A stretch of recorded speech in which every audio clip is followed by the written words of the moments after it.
Hi there! Today I'm here with a science fiction classic which inspired countless of other classics which you have undoubtedly heard of. But have you heard of We by Yevgeny Zamyatin? If not, then today's the episode for you.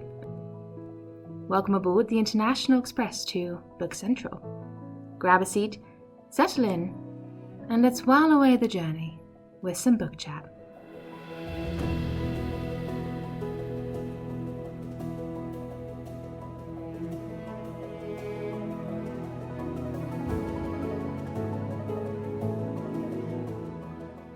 I'm your host, Jules, and I'm quite excited but also a little bit nervous to talk about this book.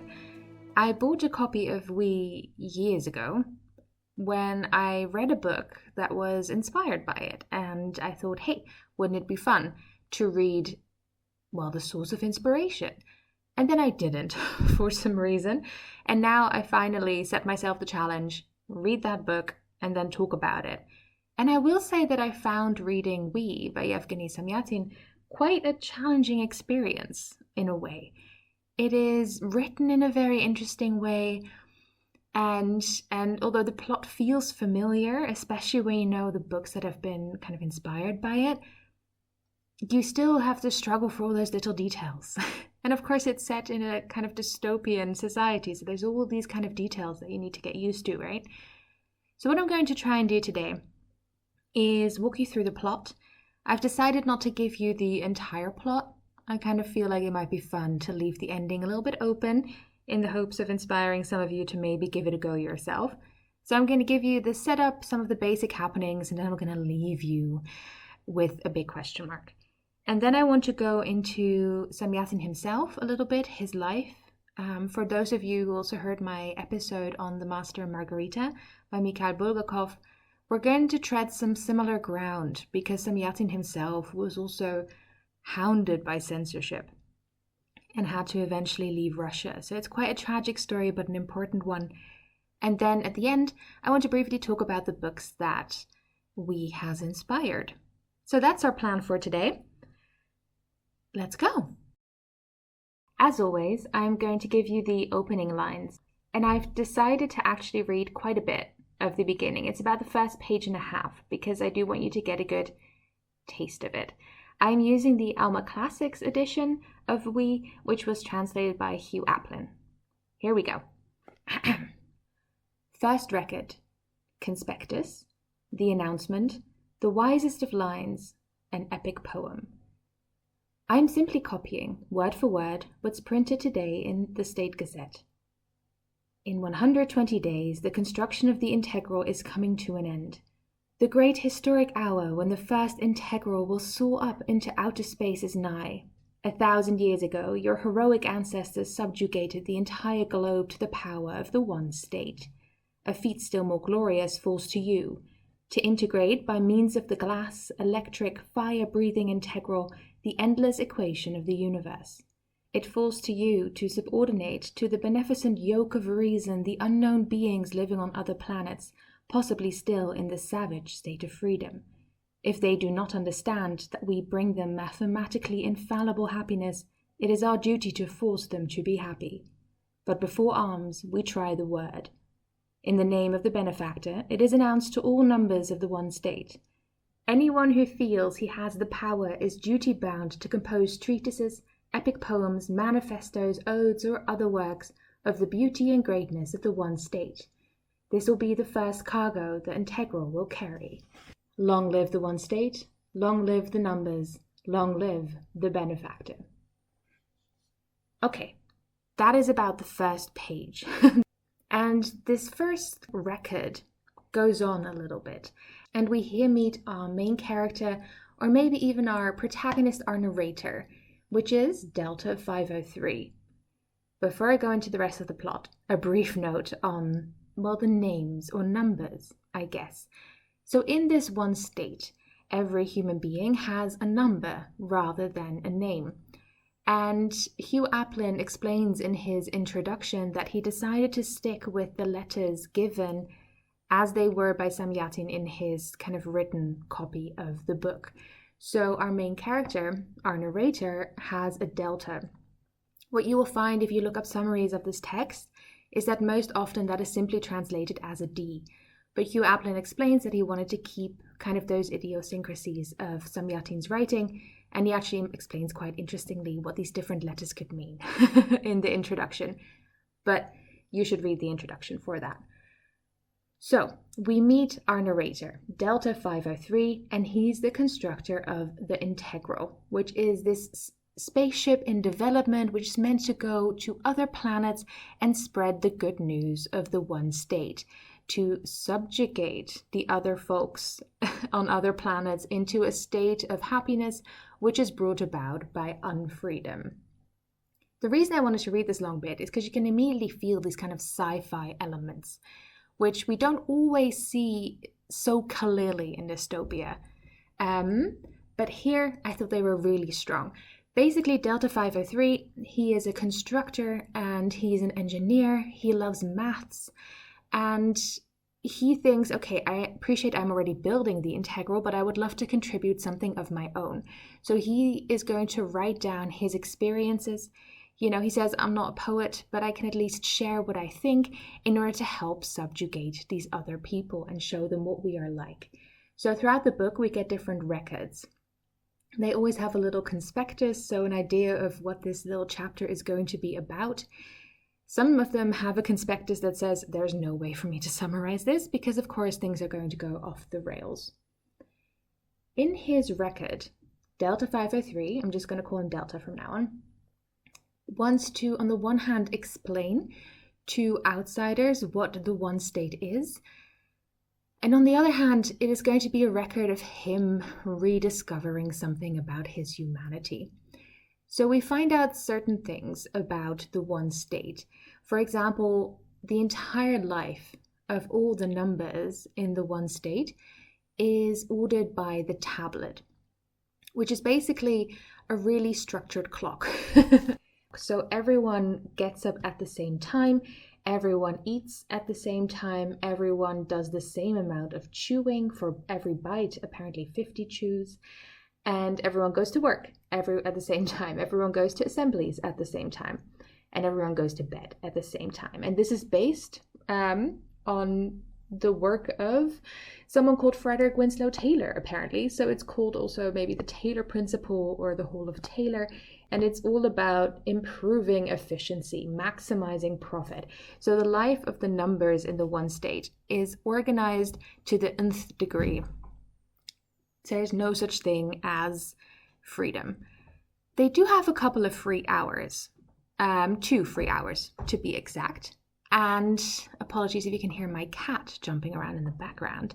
They have 2 free hours, and Delta says most likely by the time we have perfected this state, we will have found a way to fill that time properly. But already they usually spend that free hour marching by the millions in goose step. On top of that, they all wear uniforms, which are called unifs, and they all have a little kind of number plate so that they can all recognize each other. And during one of these marches, Delta is walking with his partner, 090, and they have been assigned to one another. In this system of the one state, they've basically come to the conclusion that everyone needs to have a form of release, and that therefore any number has right to another number.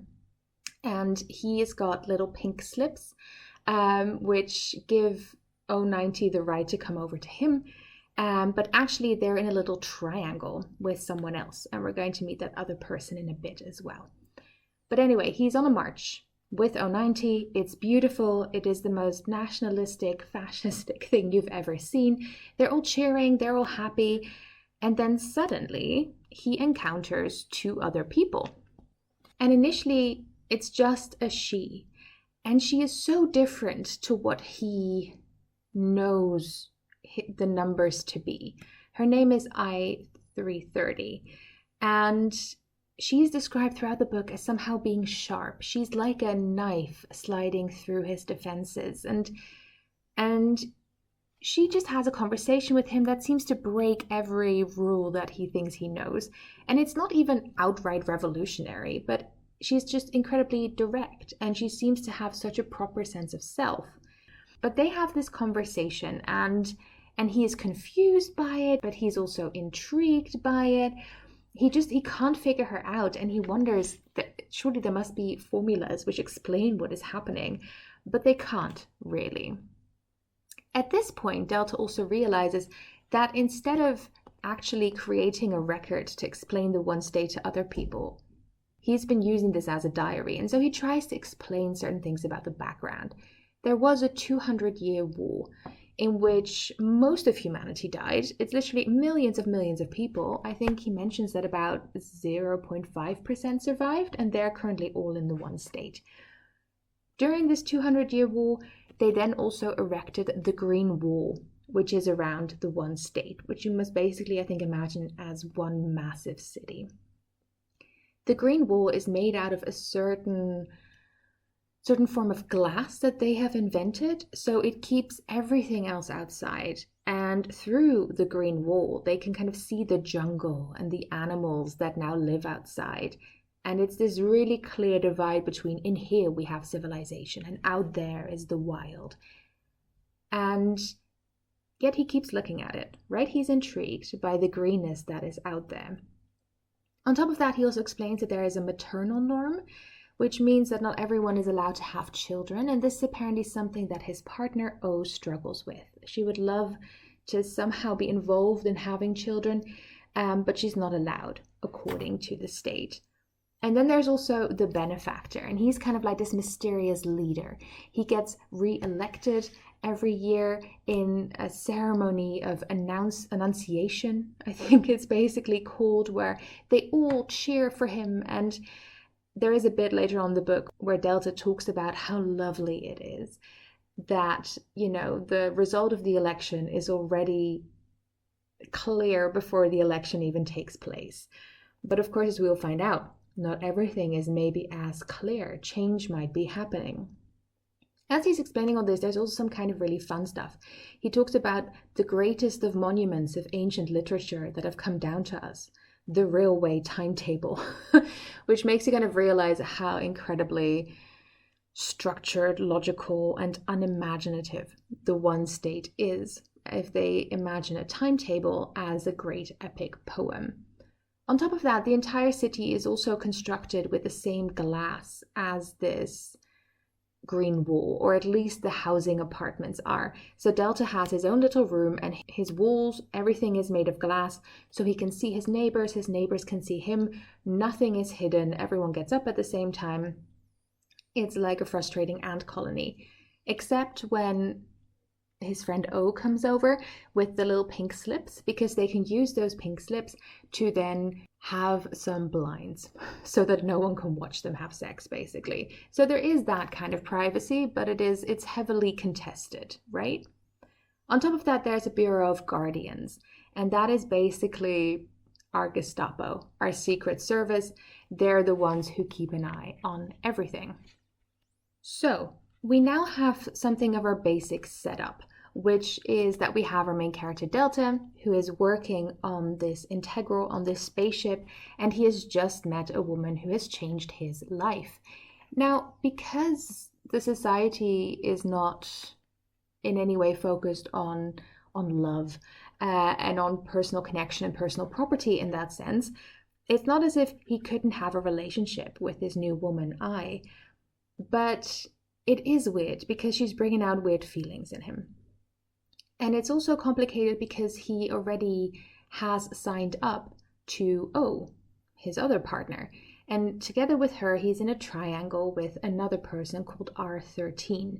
He's a poet, and he's described as having very thick lips. And the word that gets used for it in a translation, it's not the N-word, so don't worry. But it is a version of that, which is nowadays probably mostly used in medical contexts, if at all. So I had to get used to that. But he has very thick lips. He's a poet, and apparently this figure might be inspired by the Russian author and poet Pushkin, who himself apparently had Ethiopian descendancy. Did not know that. Very interesting. But this is their little triangle that they've got going on. And Delta finds a real sense of comfort and family in that. But that is one of the first things that's going to get shaken as he gets to know I a little bit better, this mysterious other woman. She, at a certain point, invites him over, and she takes him to the Ancients' house, which is a house from before the 200-year war where ancient savage people used to live, basically us nowadays. It has these little apartments with walls that you can't see through. There is like a yellow sofa and pink wallpaper, and there's a bust of Pushkin, and there's books lying around. There's all these fancy clothes, which I kind of puts on and models for him. And he gets so confused by this. And I is basically like, okay, so are you going to report me? And he's like, I absolutely am going to report you. And then he doesn't. And numbers have, I think the window is 24 hours to report something suspicious. And he wants to, he really wants to, but like he can't because he's intrigued. And then at a certain point he realizes, no, the thing that's wrong is that I am ill.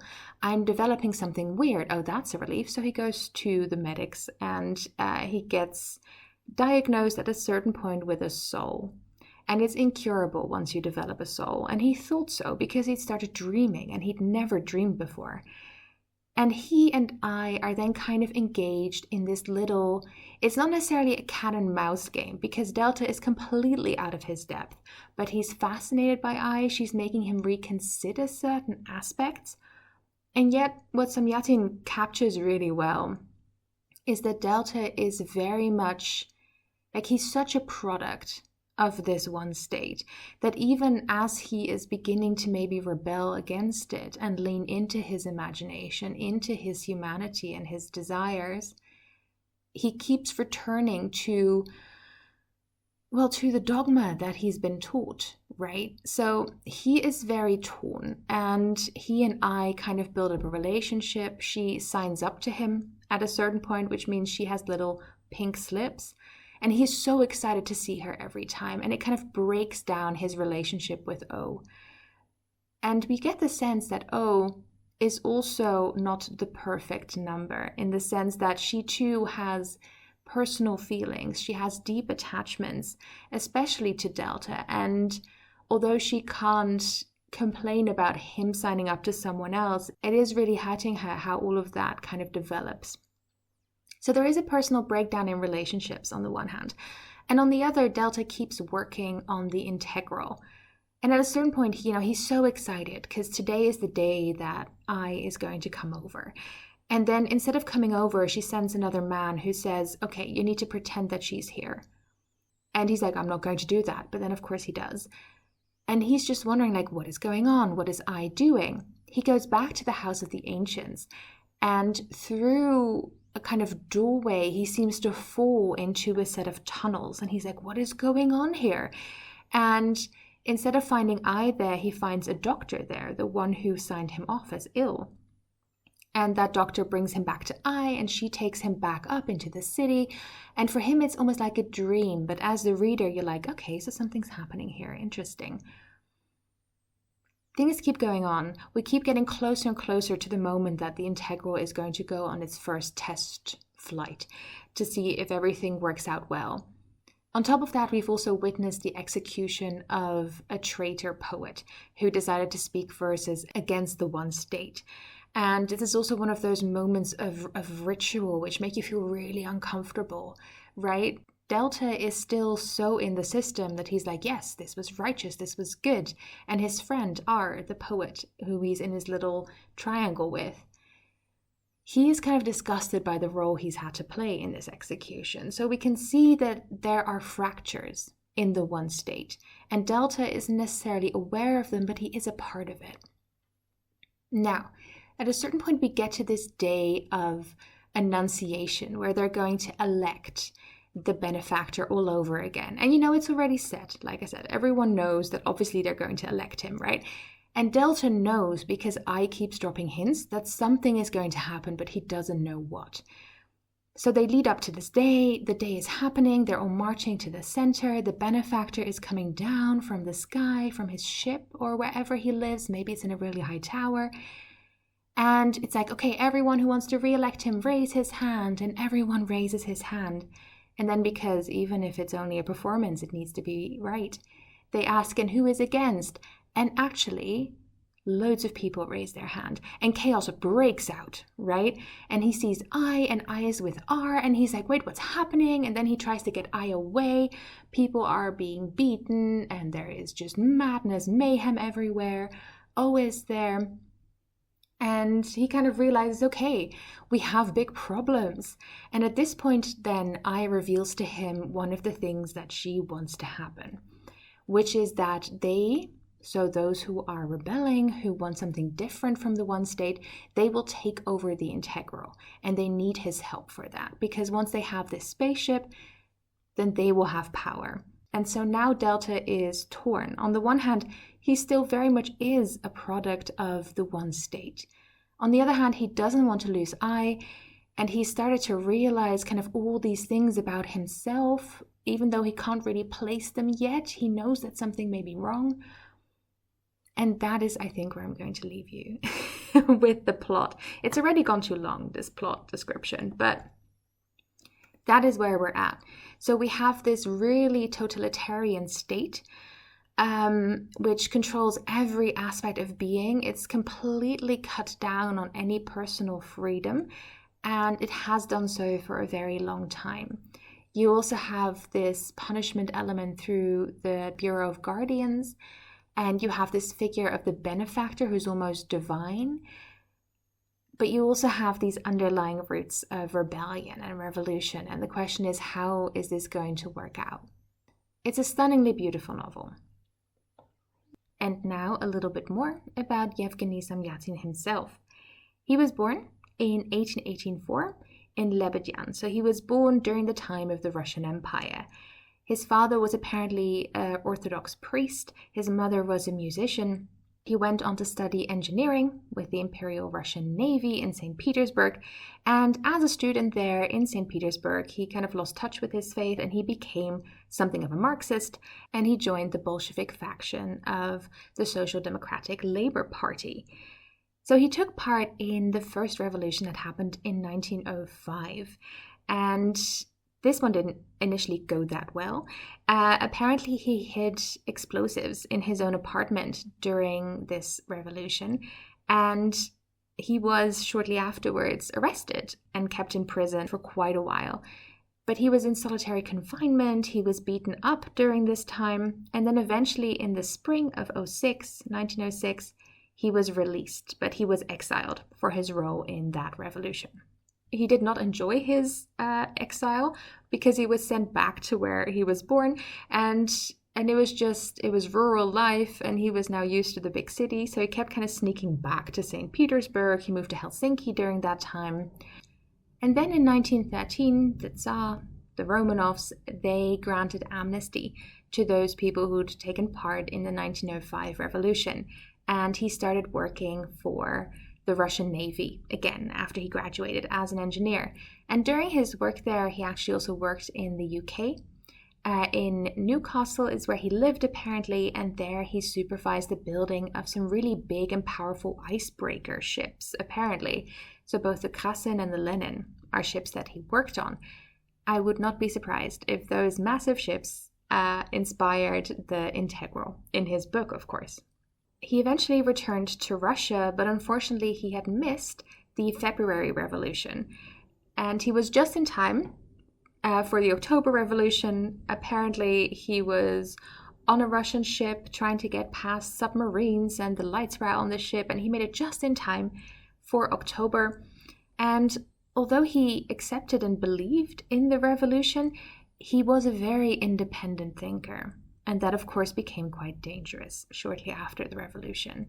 He, from early on, was writing essays and papers, articles, plays even, in which he criticized the suppression of the party on freedom of speech, the censorship of art, and this did not help him become very popular. So during the 1910s, apparently, according to Hugh Alpin's introduction to the book, is when Zamyatin started working on the ideas for We. So quite early on, Zamyatin was already thinking about a critique, a parody, to warn of where this might go. He then actually wrote the book itself during 1920, 1921, and naturally found no place to publish it because the Soviet government simply refused, because they, in a way, quite rightly recognized it as a form of critique upon the state itself. So in 1924, Zamyatin actually sent an English translation to New York, where it was published by E.P. Dutton. That was already quite dangerous. But then what he did in 1927 is that he sent a Russian language version of the book, so the one he'd written originally, to Prague, and it was published there. And editions of this, or copies of this Czechoslovakian edition, made it into Russia, and this absolutely outraged the government. They could not believe that he would so willingly go against their censorship. And as such, he became really one of the first targets of Soviet censorship. And we spoke about this, like I said at the beginning, in the episode about Mikhail Bulgakov as well, which was a little bit later. Zamyatin was apparently really one of the first to become such a target. That's what Mirra Ginsberg said in The Dragon, 15 Stories, where she introduces Zamyatin's short stories. So Zamyatin at this point started to become quite isolated in the literature community of St. Petersburg, right? He was part of the Union of Soviet Writers, for example, but so much pressure was being put on him, on the people around him, for Zamyatin to retract his words, to retract his criticism. And a lot of writers were quite naturally succumbing to this pressure because otherwise they couldn't publish, they couldn't make money. And at a certain point, if the choice is between your art and your ability to survive, your ability to support your family, that is a very difficult choice. And I think it's hard to judge anyone for choosing either side. But Zamyatin refused to give in. And he then actually resigned his membership. And 2 years later, he got in touch, well, he probably sent a letter to Joseph Stalin, and he requested permission to be allowed to leave the Soviet Union, which is what you had to do. Mikhail Bulgakov did this multiple times, and he was always refused permission to leave. But Zamyatin made very clear, I can't write here, and I want to leave because I am a writer at heart. Eventually, he was given permission in 1931, and so he left Russia and he moved to Paris. And sadly, he didn't have the best of times in Paris. I think he found it quite hard, apparently, to settle in, which Ginsburg says in that introduction. And he died only 6 years later in 1937 of a heart attack, and he is buried at the Cimetière de Thiais in Paris. I probably pronounced that wrong. So it was, similarly to Mikhail Bulgakov, a very complicated writing process, publishing process, etc., and a consistent struggle against censorship. Now, in a way, of course, this isn't surprising.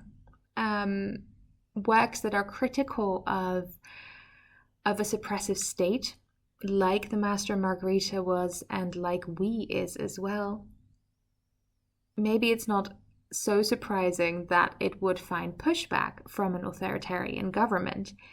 However, I think it's so fascinating to see how much this kind of shapes the lives of these authors, right? And I think if we look around the world nowadays and the rise of authoritarian thinking, right-wing thinking, the focus on art being too woke, etc., I think there's still a lot we can learn from books like this, but also from lives like this, and the misery that it really caused some of these authors to not be able to not only just share their art, but to express themselves in their art.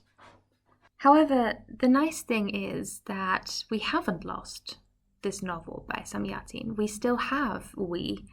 The first Russian language edition actually came out in 1952 within Russia itself, apparently.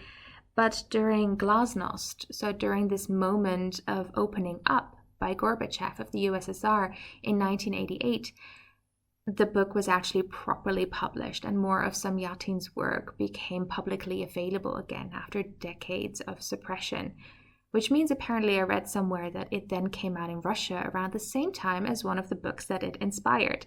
And that's what I would now like to briefly go into, because We by Zamyatin has had a long afterlife in science fiction especially.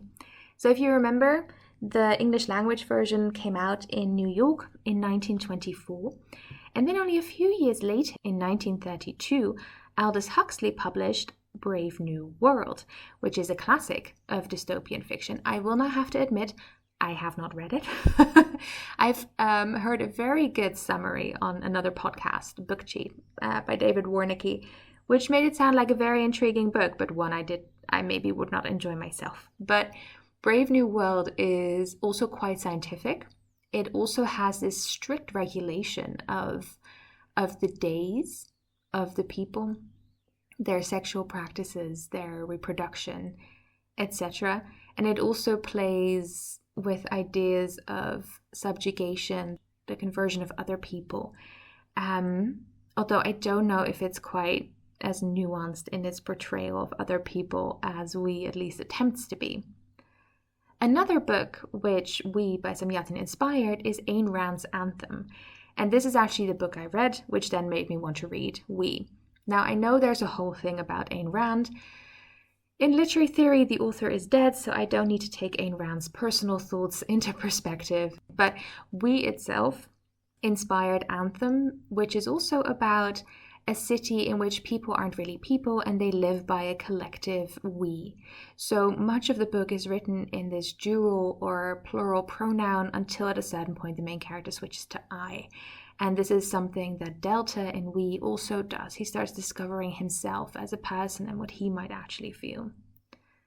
And then, of course, the big dystopian classic, George Orwell's 1984, was most likely also directly inspired by We.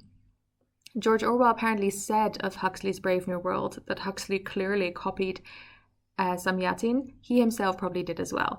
Although 1984 is a little bit more, I think what Hugh Alpin says in his introduction is that it's a bit more grounded. You know, it's